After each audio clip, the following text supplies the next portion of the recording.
엘리어트 책에서는 삼각형 형태라고 말을 하고 있는 부분이 있는데, 그거는 이제 수렴이나 삼각 수렴 아니면 쐐기 형태를 이제 삼각 형태라고 얘기를 하고 합니다. 저희 일반적으로는 삼각 수렴이 중요한 이유는 그 삼각 수렴의 끝에서는 방향성이 정해지기 때문에 중요해요. 이렇게 보여지는 차트의 흐름 속에서 이 끝부분에 도달하면 결국 방향성이 어디선가로 쏠린다, 이 뜻이거든요. 파동의 특징 중에 또 하나가 이 파동이 지금 좀 단순하잖아요. 평행하게 단순. 저희가 일반적인 지그재그 형태. 단순하면은 이 사파동에서 이런 수렴 형태로 복잡하거나, 아니면 이파동에서 그런 복잡함이 나왔으면 사파동은 단순한 형태가 나온다. 하지만 이것도 확률입니다. 이쪽에서 단순하게 나오고 이쪽에서도 단순하게 나올 수도 있고, 이쪽에서 복잡하게 나오고 이쪽에서도 복잡하게 나올 수도 있어요. 근데 확률적으로는 좀 더 높은 확률로 이쪽이 단순하면 사파동은 복잡하다, 이렇게 좀 얘기를 하고 있습니다. 삼각 수렴 형태를 좀 더 자세히 봐볼게요. 이게 가장 일반적인 고점이 내려오고 저점은 올라가면서 삼각 수렴이 만들어지는 가장 일반적인 형태입니다. 근데 이 고점이 동일한 대신 저점은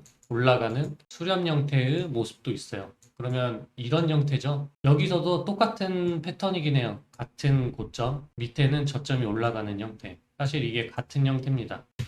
근데 다만 다른 점은 이 고점 올라왔던 이 자리까지, 이 자리에서 수평을 이루냐 아니면 조금 내려와서 수평을 이루느냐, 사실 이건 같은 거예요. 그리고 이제 고점도 높아지고 저점도 낮아지는 이런 확산 형태가 있습니다. 확산 형태. 확산하고 있죠. 그리고 이거는 이제 제가 그냥 갖고 조금 더 설명을 드리려고 이렇게 말씀을 드리는 건데, 이걸 좀 자세히 보시면 이런 상세 흐름은 다 지우고 사실 크게 하나를 본 거잖아요. 근데 만약에 제가 보는 시점이 이 시점이었다라고 쳐보세요. 근데 사실 이게 이렇게 돼 있지만 이런 식으로 와서 반등이 잠깐 나온 형태라고 좀 생각을 해봅시다. 그러니까 좀 더 크게 보면은 이렇게 내려왔고, 이런 식으로 내려왔다가 이런 식으로 뭐 올라왔고, 이런 식으로 내려와서 이런 식으로 잠깐 반등했던 상태. 그러면 저희는 이제 이런 식으로 그을 거 아니에요. 이런 식으로 수렴을 그을 수도 있어요. 결과적으로 봤을 때는 이제 이런 식으로 내려왔다라는 거죠. 다시 말해서 저는 이렇게 그었을 수도 있다, 수렴은. 그러면 여기서만 봤을 때는 수렴 형태로 우파의 어떤 수렴 형태일 수도 있었다. 하지만 결과론적으로 봤을 때는 다른 형태가 나올 수도 있다. 그래서 이렇게 확정적으로 ABC, 지그재그 ABC일까? 복잡한 오파일까는 결국에 결과론적인 얘기입니다. 결과론적인 얘기. 만약에 내가 도중에 이렇게 봤으면은 오파 수렴으로 봤었을 거고, 이게 이제 시간적으로 좀 빨랐으니까 그 오파 수렴에서 하락하고 뭔가 더 떨어질 수 있는, 뭐 절단이라고 생각할 수도 있는 거죠. 그 과정에서. 하지만 결과론적으로 그래서 반등이 나와서 올라가 버렸으면 사실 A, B, C가 나왔고 거기서 상승 파동의 형태로 올라가는 형태가 결과론적으로 맞았다.